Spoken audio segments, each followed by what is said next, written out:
Hi, everybody. Thank you for joining us. I'm Todd Svechek, the Managing Director of Marketing Services at Verndale.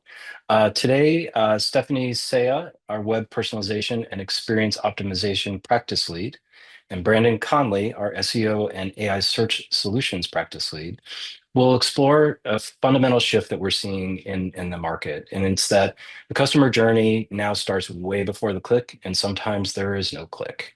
Um, so AI, as we know, is shaping which brands can make the short list while visitors still expect immediate relevance when they arrive. So we want you to leave knowing what AI can actually see, how to keep your core expertise public and machine readable while personalizing the experience around it, and how to measure the journey from visibility to conversion. So the takeaway is going to be simple here. It's the future is not AI visibility or personalization. It's both. Stephanie and Brandon, over to you. Thank you, Todd. Yeah, and just to add a little bit more to that, this session is really about how brands stay discoverable in these new AI-mediated journeys while still delivering relevant, personalized experiences to people once they arrive on site. We feel this conversation is timely because AI search, answer engines, generative platforms are already changing how brands are found, evaluated, and chosen before a website visit ever happens. This is not a traffic only conversation. This is really about visibility, influence, and what those downstream business outcomes are. So, to start things off, really wanted to consider today's user journey. And before I get to that, I'm going to briefly talk about the old user journey. I'm sure everyone is very familiar with people searching keywords or a couple of keywords, Google trying to determine the intent and then delivering a list of links that they can then click through to different websites to start their evaluation process. The new journey, it starts before that click. So the user asks an LLM for recommendations on whatever they're looking for, receives that AI generated answer, evaluates different options, maybe clicks through to the website, but expects really to have that immediately relevant experience. This sequence is really the new reality that we're all facing. And knowing that the customer journey is starting before the click through the website, this really means that discovery and personalization can no longer be looked at as separate disciplines. They really are one and the same. So as we are kind of getting used to this new user journey, I think it's important to talk about what AI can actually see and index and show to people when they're asking questions to these answer engines. Not all engines are going to see things the same way. So here we have it broken down in a little more detail. But I think, some of the main points that we wanted to talk through is that traditional search engines like Google, answer engines, and, AI assistants all have different retrieval models and different expectations from content. So the question is not really whether AI can view a page in the way that a human does, but the question is, can it access, interpret, and extract information from a website, from a web page, and trust that information? So, before we get into, all of the nitty gritty and all of these differences here, I do think that it's important just to explain that some personalized experiences are visible to AI and some are effectively invisible, depending on whether that content exists on crawlable, stable, machine readable surfaces, or if it's hidden behind JavaScript or something else. So in AI search, we really want to be thinking that visibility is no longer just about indexation as it is in traditional search, but it's about extractability and interpretation.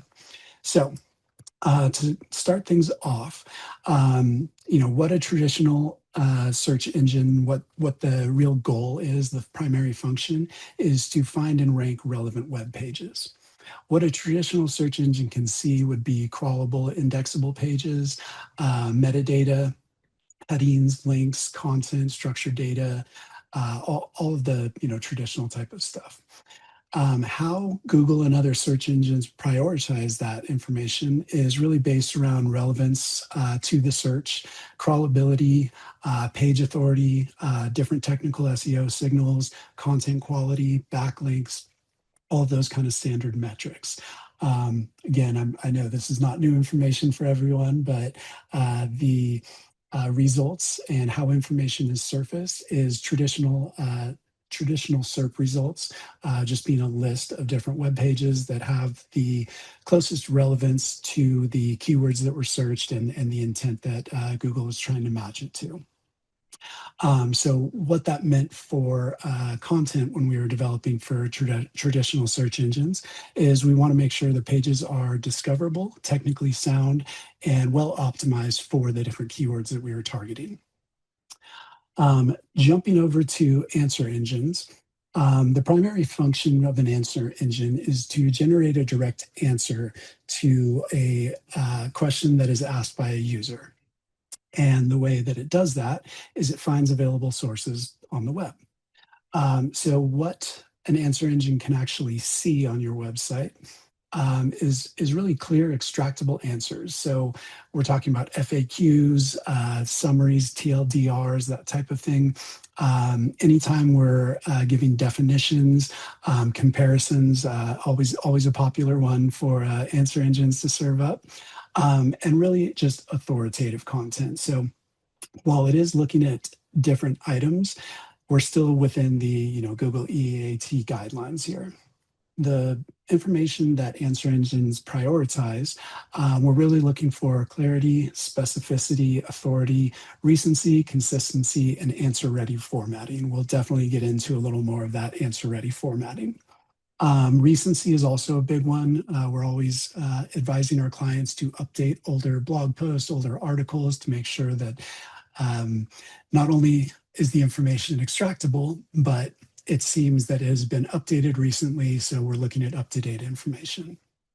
How answer engines surface that information is as a summarized answer. So you're never going to see your exact page copy spit out by an answer engine. So again, when we're talking about extractable answers, we want to be thorough in the information that we're providing, but we also want to provide it in a way that makes it easy for machines to extract and reword and serve that answer to users in their own language. The content implication for answer engines is to, as I've mentioned several times now, make content that is easy to extract, summarize, and cite. For humans, obviously, we want humans to understand it, but we also want these machines to be able to summarize and cite the content that we use there.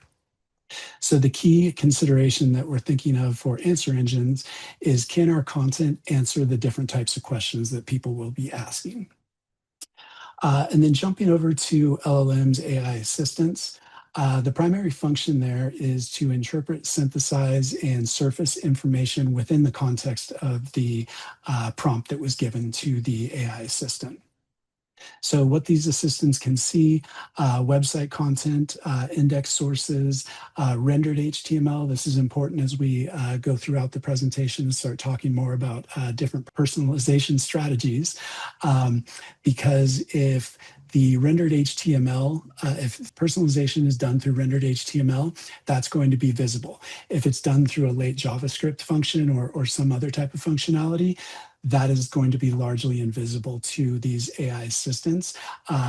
So just kind of a word of caution when setting up different experimentation models is we want to make sure that all of our personalized content is still visible to all of the different engines out there. Now, AI assistants prioritize meaning behind content, relationships between content or between topics, credibility. So again, thinking about authority in Google's EAT guidelines, want to make sure we're very credible, that we're citing other sources that are also authoritative, and that we are consistent when we're putting information out there. Information is surfaced as conversational responses, summaries, explanations, comparisons, and oftentimes recommendations, which is, again, kind of going back to the user journey, going to be very, very important now and moving forward, that these AI assistants are not only understanding our content, but they are able to recommend our brand over some of our competitors.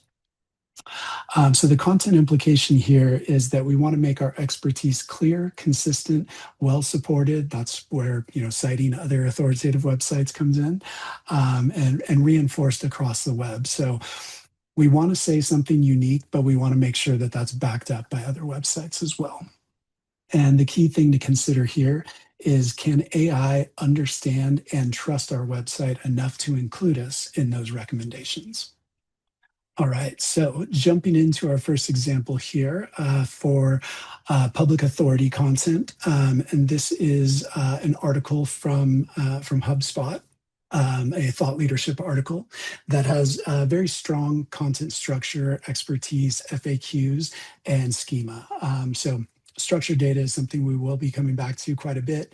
It's not the entire strategy, it is a big part of it, but HubSpot always does a good job of not only structuring their content well, but also including all of the different schema types that are going to be relevant for a given page. So this is a piece of content that works really well. Thank you, Stephanie, because it is crawlable, clearly structured, authoritative, and easy to extract into answer format. So as Stephanie is scrolling through, you can see that there are, good heading structure, the 1H1 at the top, H2s and H3s throughout. And then within the heading structure, it introduces clearly what that next section is going to be about. And then each section has, as we talked about a couple slides back, those clear, easy to extract, and easy to summarize bullet points as we're going through. The LLMs, AI assistants, really emphasize that they consume a cleaned representation of the page rather than the visual design. So explicit definitions, clear entities, modular sections, and consistent terminology matter more than the flashy presentation that we see on other sites sometimes. As I mentioned, schema helps, but it is not the entire strategy. So the kind of winning combination that we're looking at here is really those clear definitions, schema, FAQs, comparison architecture, and really the visible expertise. And obviously HubSpot, a leader in the space, so already kind of have that authority built in. Okay, so kind of the crux of what we're going to be talking about for the majority of this presentation is, how do we balance personalization with discoverability? So the issue here is not whether personalization is good or bad, it's whether the personalization strategy that we're using is built on top of an AI visible authority layer or whether it obscures it. What we want to do here is create somewhat of a content framework that is built for today's digital experience and built for all of the different search modalities that people could be using. Built for SEO, AEO, GEO, all of the above, really.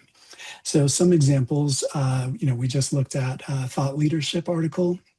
FAQs are going to be great if you think about the way that people are having these conversations with LLMs or answer engines, really asking a question and looking for a direct answer. So having FAQs on your site and having FAQs at the end of complex articles or more difficult to understand content is really a great way to start layering in the different types of questions that people will be asking after reading that piece of content, or just questions that are going to be related to that content.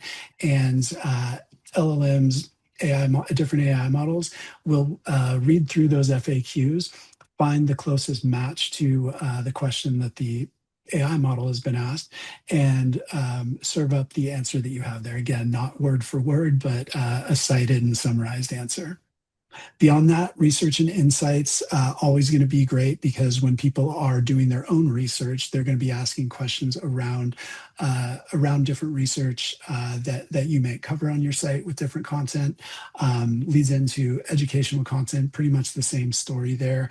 Any topics that people are going to be asking AI engine, we want to have that content on our site readily retrievable and accessible to AI engines. And then another strategy we have here as an example is how-to articles.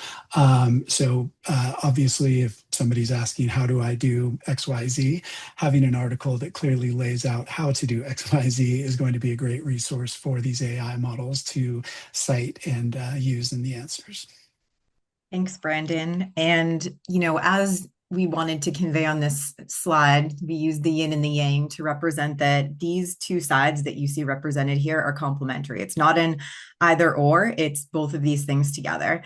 So when you consider the public layer that Brandon just walked through, that's what's giving the AI systems a dependable understanding of your brand, right? But the personalized layer is something that you want to then layer on top of that, because that's what's going to give the actual user, the human who's coming to your site, the content and the experience that they need to move from understanding to actually taking action, taking the desired action that you want, whether that means filling out a form as a lead, selling a product or service, or whatever that intended opportunity is on your website. So when we think about personalization, that's really controlling the experience and trying to deliver the most relevance possible for that for that exact user. And so the way that you are wanting to think about this is leveraging different types of signals where we start to gather information about the user when they're visiting your site. It could be things like, where is this user coming from geographically? Do we know anything about where they were before they landed here? Are they coming from a paid campaign landing page? Are they coming from a specific industry publication? Do we know anything about their interests? What have they clicked on through their site journey? Based on all of those behaviors, we start to put together a profile on that user. And so what we want to do through personalization is really emphasize those opportunities that we can customize to increase engagement. So take somebody from their first visit on the site and present the right path so that they continue down that journey and they don't bounce off of your site. Conversion. So I mentioned that a little bit. That could look different depending on the nature of the organization. It could be generating leads. It could be actually selling products, within the site. But essentially, we're trying to get them to that conversion opportunity, whatever flavor that should take. Once we've converted you and you're an existing customer, we don't want to lose you, right? So something that's very important to organizations is the lifetime value of a customer. So the more that you can reflect the site experience to demonstrate that you understand their unique needs, the more that they are going to trust you and the more you're going to really nurture that credibility that you're establishing, and the higher the likelihood is that they will come back and continue to be a loyal customer, which kind of goes to that last bullet point there. And then, what this could look like in terms of personalized experiences you would see, again, based on the data and those kind of personalization triggers that we can start to understand about each of the users.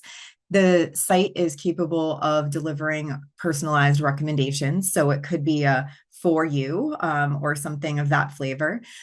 Think about the best experiences you have with that, which sometimes turn to the worst, but Amazon, right? They know so much about us. They know every click that we take.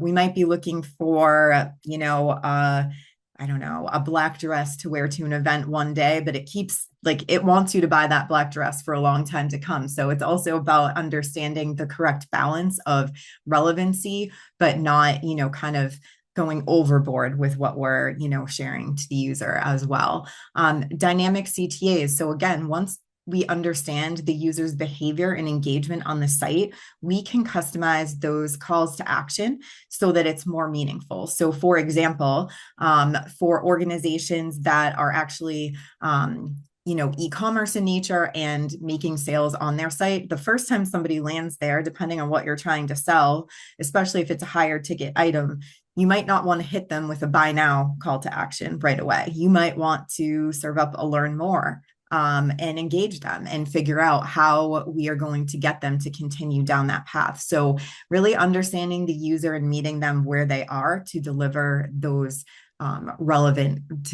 for those relevant needs. Audience specific journeys. So not everybody that comes to your website is the same, right? You might have prospective clients as an audience. You might have job seekers as an audience. Those groups are very different in nature, and therefore the type of content they're going to be seeking out and the actions that you're going to want them to take are very different. So thinking about the audience and sort of breaking that down further into segments and understanding how you're going to meet the unique needs of each of those specific segments. And then again, I think if you can deliver an experience that really is showing that you truly understand who this user is and where they are in their journey, you're serving up calls to action and that are informed by where they've already been. So, for example, if I know we've got some higher ed folks on this call, if somebody has already come for a campus tour, you don't want to serve up that call to action, right? Maybe they've come for the tour, but they haven't yet applied. So you want that to say apply now. You want those to be tailored to the individual based on what they have already done or have not already done, so that we're showing and reflecting that continuing knowledge of their journey and their underlying needs.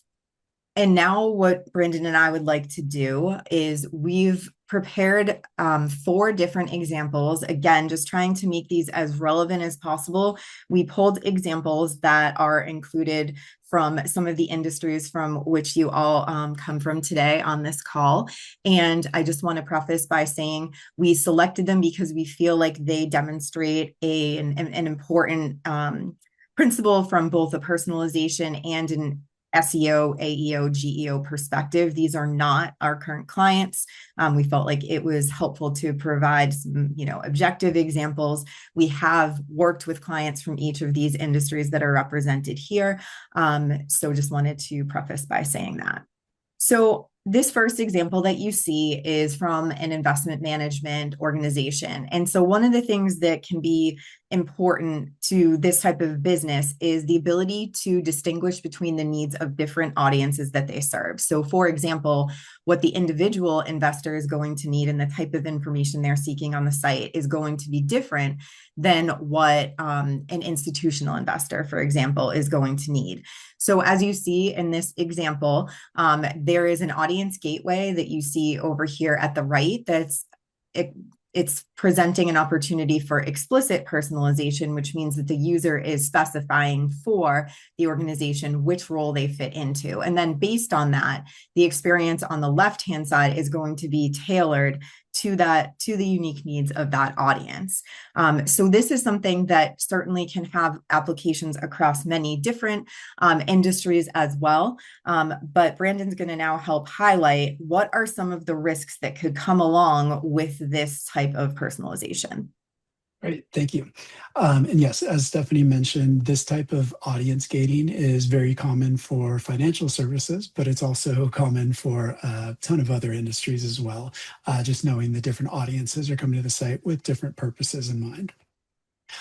So the key risk here to watch out for is, sometimes that segmentation, if the personalization strategy is done in certain ways, it can hide the relevance of those more personalized journeys from AI if the public equivalents are weaker or just missing altogether.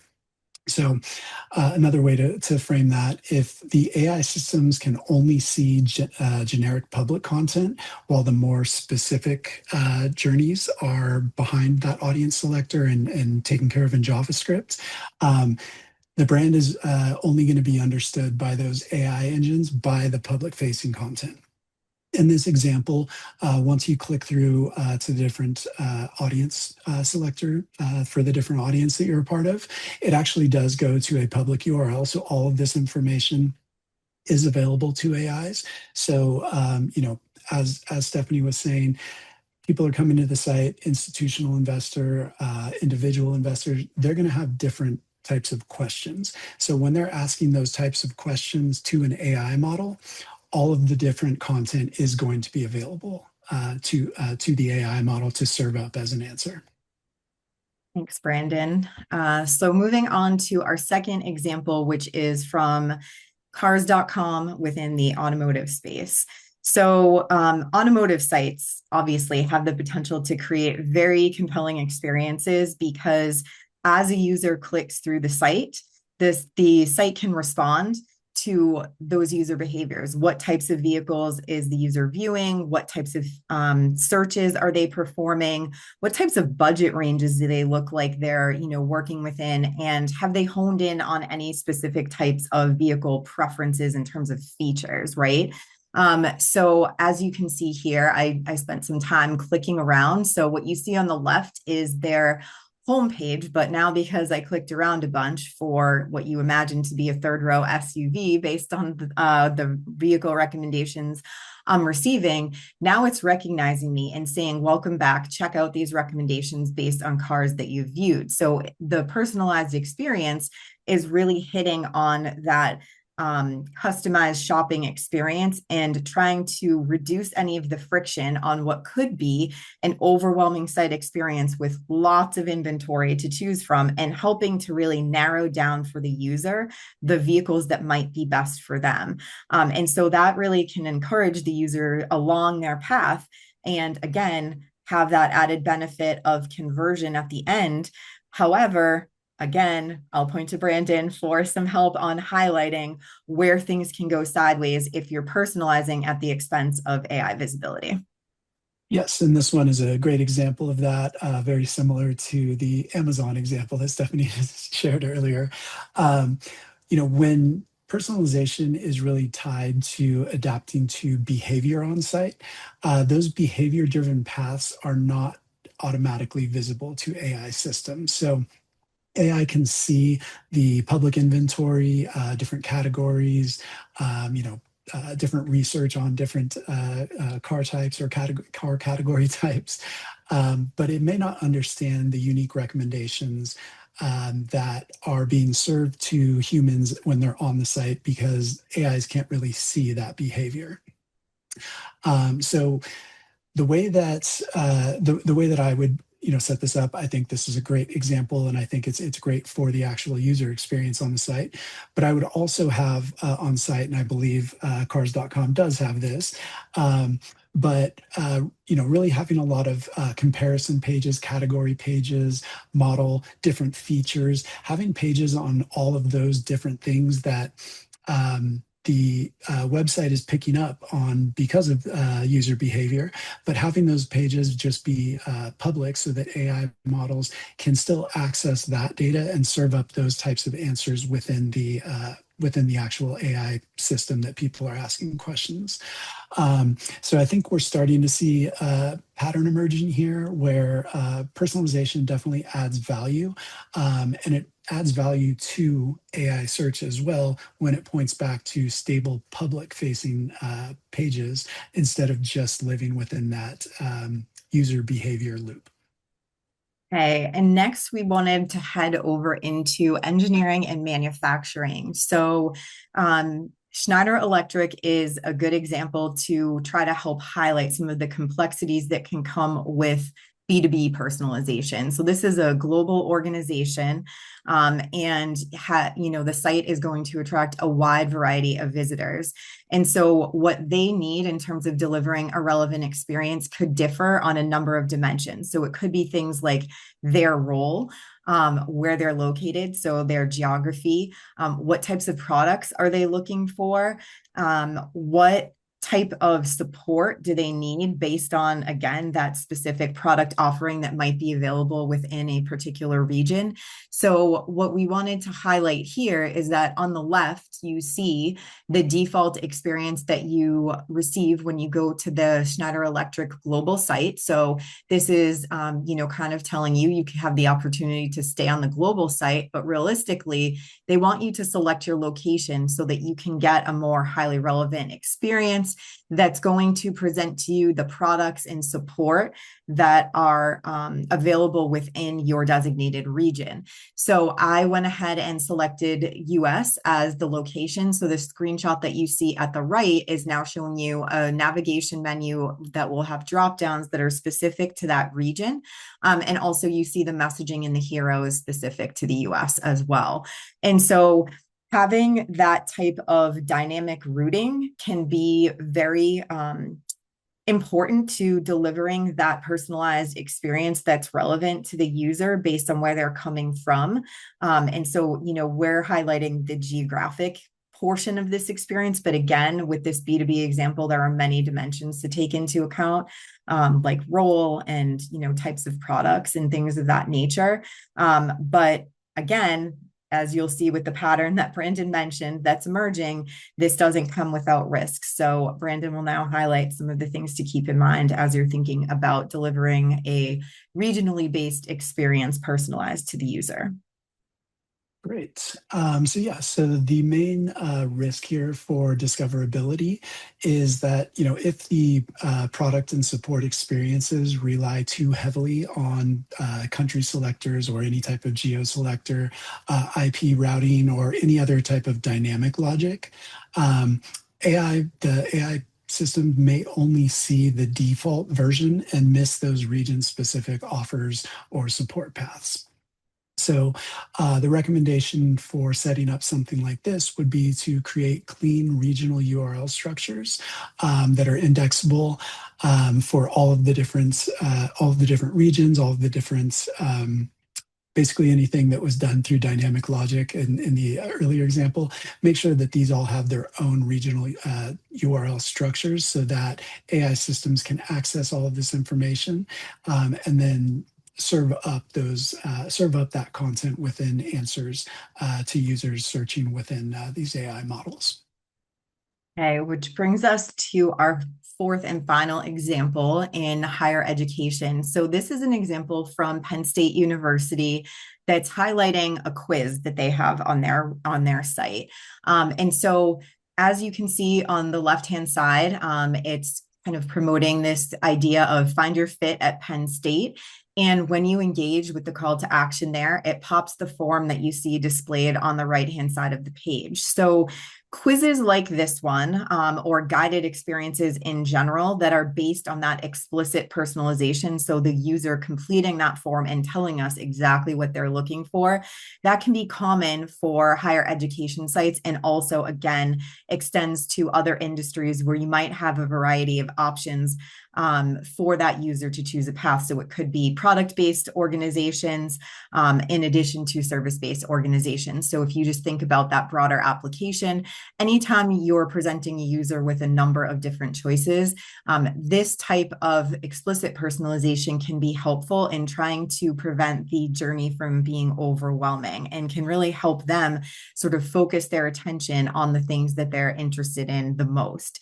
And so tools like that are very important from an engagement standpoint because they're really presenting a much more simplified path for that user to continue on their journey. And then again, hopefully at the end of that, there's that conversion. So, ultimately for higher ed, that could take the shape of enrolling, but between a user's a prospective student's first visit on the website all the way to, application, acceptance, and enrollment, there's many, many steps along that journey. And this is certainly just one representation of, a way that you can customize that experience to continue getting them to engage.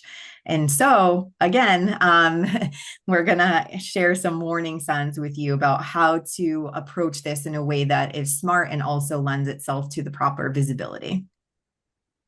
Yeah, and this one is also very similar to the last two examples that we shared. So in this example, AI can pretty often see that public quiz and underlying campus pages, different information on majors, all of that type of stuff.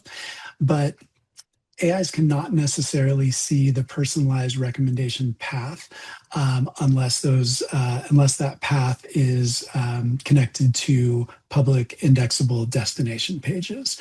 So really the recommendation here is same as the last two. Make sure we have all of the content that could be served up, living on public indexable URLs, and we really want to make sure that these pages are authoritative first, and that they explain different outcomes, audiences, differentiators. In AI-friendly language. So essentially what we're getting at here is we want the results of the quiz to be, not necessarily the actual result that you get from the quiz, but all the information that is contained in there to be on publicly indexable pages. And then this just presents a summary view of the examples that we've just gone through to really help highlight where personalization can help or hurt that discoverability. And so, as Brandon and I have talked about, from a personalization standpoint, there's certainly value in making that experience for your user customized to their unique needs so that it increases the relevancy.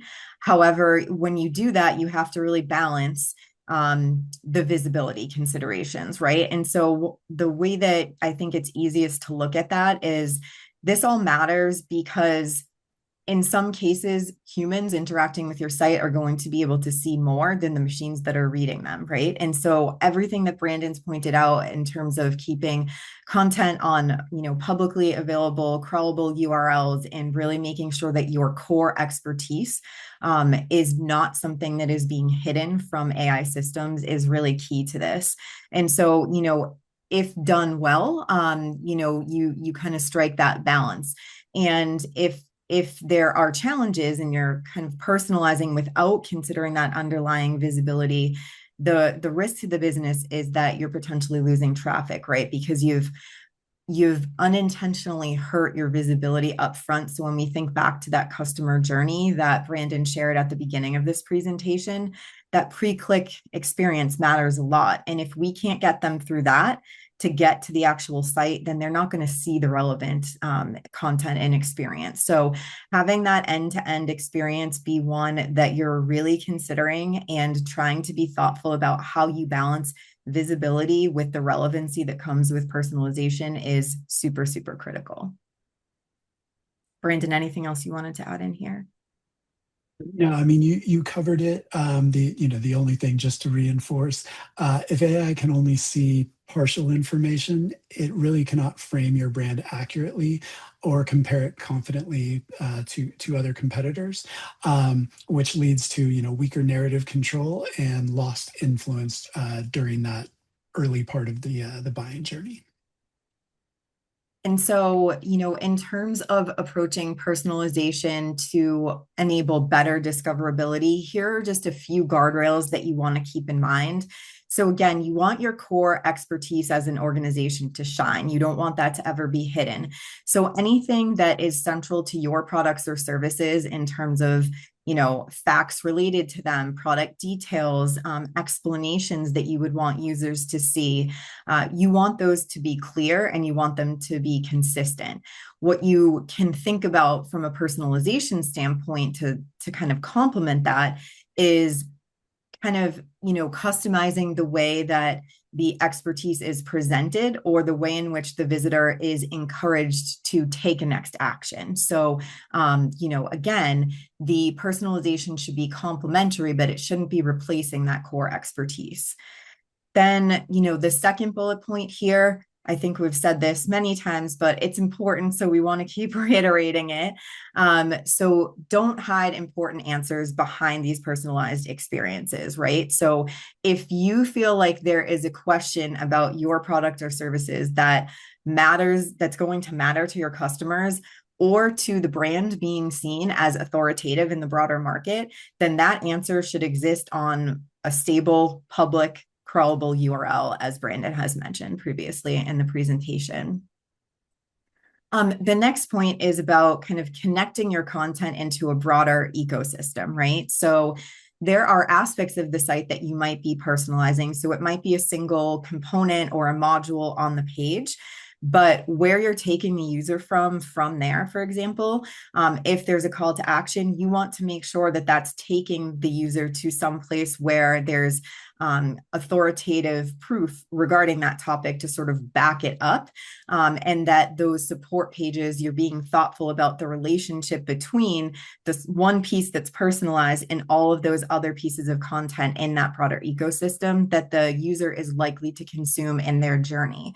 And so what we want to think about is how the content's relating to each other, how we're linking. So what's that internal linking strategy from an SEO standpoint to, avoid any penalties? Do we need to think about canonicals to avoid penalties for duplicative content? And really having a great sort of taxonomy in place underlying all of this so that there's structured data, so that going back to that HubSpot blog article example that Brandon highlighted, it makes it very easy for AI to crawl the page and understand how the content relates to each other. And then again, machines, as they start to learn the content of your site, the more you can be consistent with the terminology that you're using to describe your products and services, the better the discoverability will be. And then finally, you want to make sure that there is organization and governance around the personalization approach, right? So you want to be very thoughtful and strategic about the personalization that you're delivering. You want to be mindful of anything that's creating, additional versions of content, what the rules are around the personalization that's going to trigger a specific experience, and making sure that you've accounted for all of those complexities from an operational standpoint. So the teams that you're working within and collaborating with, you need to have things like clear ownership. So understand sort of who's responsible for, each of the tasks associated with bringing personalization to life. So there's a lot of different moving pieces. So it could be things like who's writing the content, who is creating the UX designs that will be part of that experience, who's actually handling the technical implementation. All of those folks need to be communicating with one another and understanding that, the sum is bigger than the individual parts. How do those all play together? And making sure that you, again, have some governance in place to really help the teams remain organized and deliver personalization programs in a way that is also efficient as well. And then, you don't want to just launch personalization for the sake of it. You also want to make sure that your personalization strategy is rooted in your underlying business goals, and that in order to be able to measure success in hitting those desired goals, you want to make sure that you've got a very concrete measurement plan in place as well, so that you can understand the ROI and the impact of the personalization efforts. And any processes that you develop should be ones that are easily repeatable over time and that allow this personalization program to be maintained and also increase in sophistication over time as the program grows and expands. So if I had to sum up the do's and the don'ts here on this slide, what you want to do is keep the user's main path and their truth, so to speak, as it relates to your products and services. Keep that stable. Make sure all of that content is visible and crawlable to search engines, and AEO and GEO are also factors that you're considering.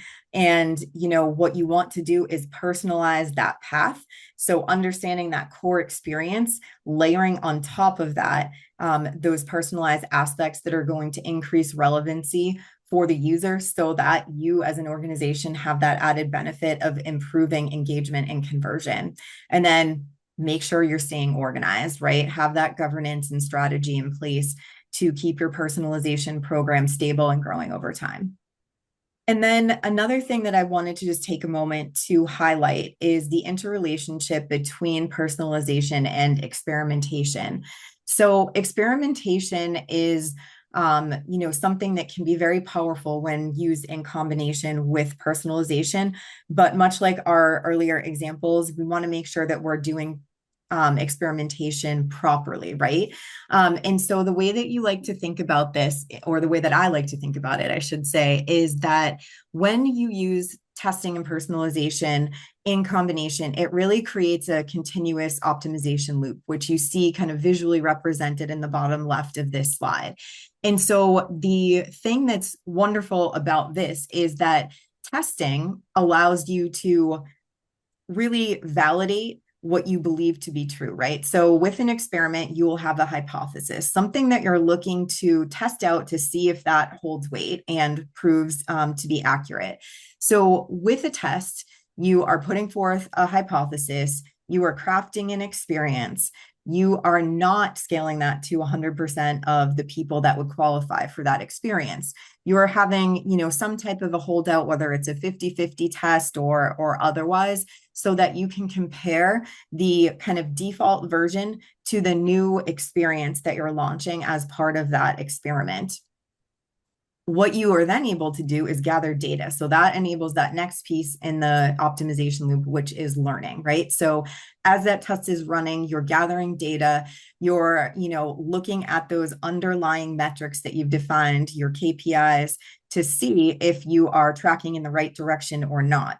If you're not, there's still value in experiments that might not win initially, because seeing this test run in with, real users is going to quickly tell you what you need to know to continue making data-backed decisions in order to iterate and then refine that experience.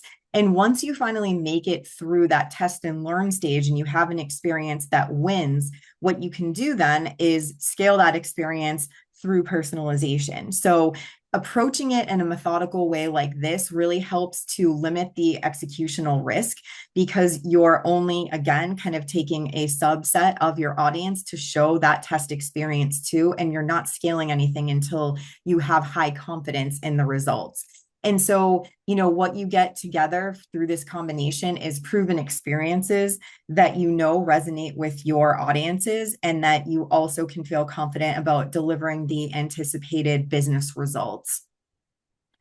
Brandon, anything you would like to add in here just from an AI visibility standpoint and where that factors in? Yeah, just a quick point.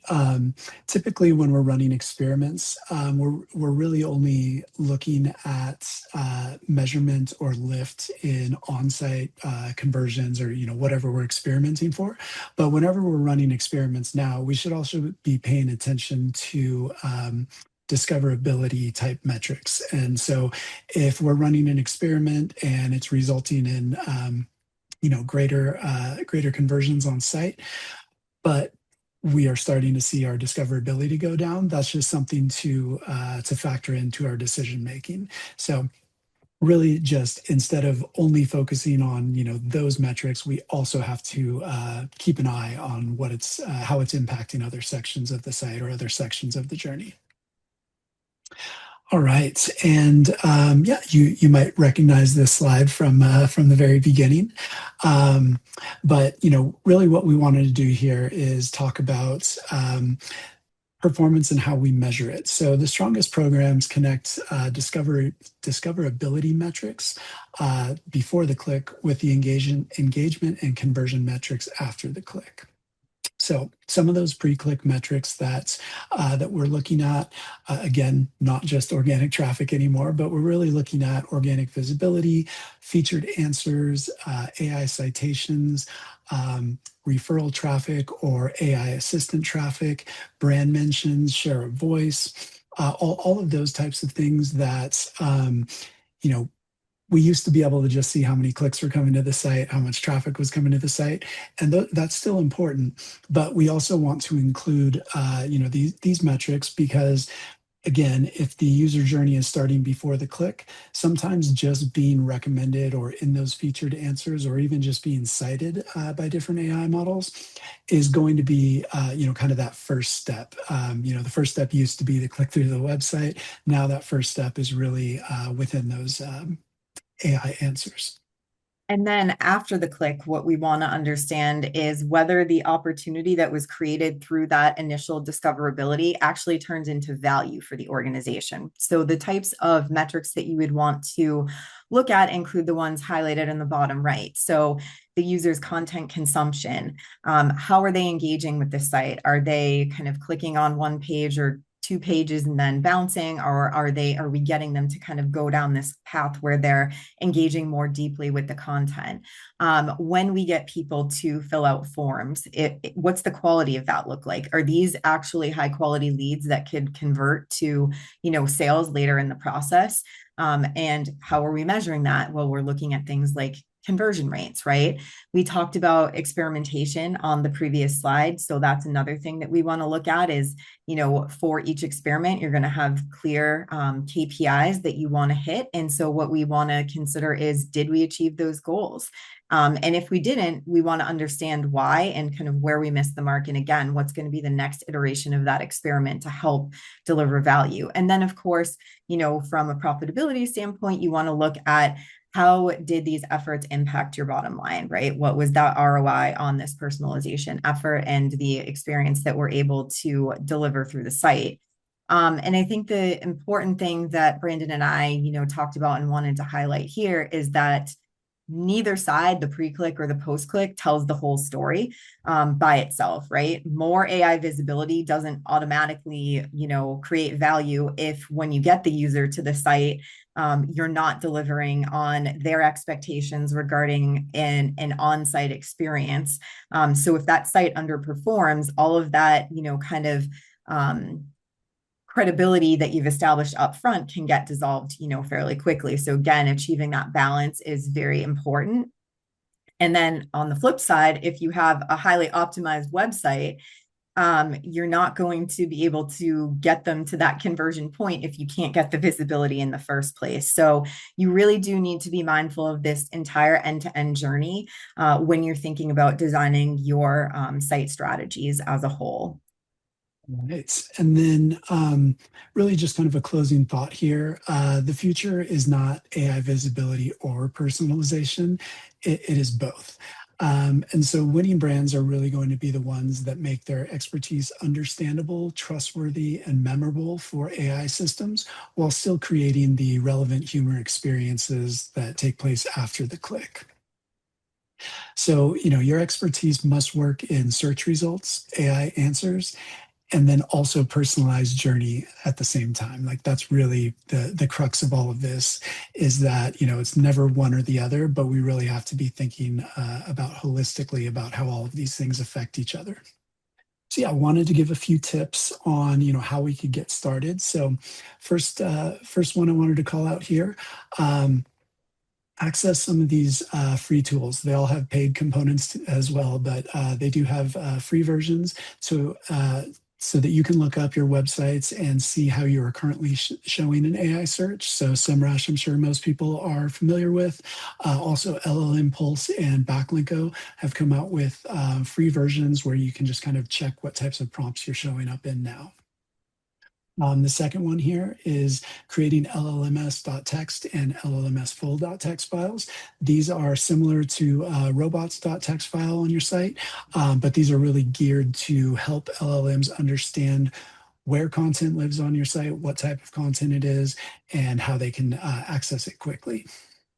And then the third item here, we've included a link which we'll share with you in the copy of the presentation you receive after this afternoon's webinar. But we recently refreshed our marketing playbook, which is specific to creating the path to personalized digital experiences. So it's a pretty content heavy piece that, really gives you that step-by-step that you would need in a playbook as a marketer to understand how to get off the ground with personalization, or how to expand what you're already doing from a personalization standpoint. And then finally, under number 4, we do also have available as an offer assessments that are complementary, both from an SEO, AEO, GEO standpoint with Brandon and his team, and then a personalization readiness assessment from my team. And so we definitely encourage you to visit those pages. And if we can be of any assistance in helping you sort through some of what we've talked about here and just getting a deeper understanding of your organization's unique needs, we would be so grateful to be of assistance. And with that, we have reached the end of our formal presentation. So we would love to field any questions that anyone on this call might have based on what we've just shared. If it's a question that you don't want to ask today too, feel free to reach out and follow up to today's discussion, and we'll be happy to provide you with one-on-one answers as well. So we have one question. Although content needs to be public facing to LLMs, do these pages also need to be visible to human visitors?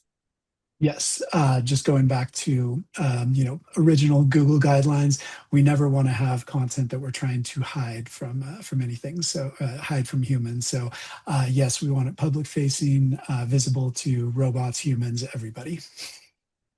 All right. Well, thank you everyone for joining today. And we hope that this was helpful in providing you with the guidance that you need to continue to make your sites highly visible and relevant in the era of AI. Thank Have a you. great day, everyone.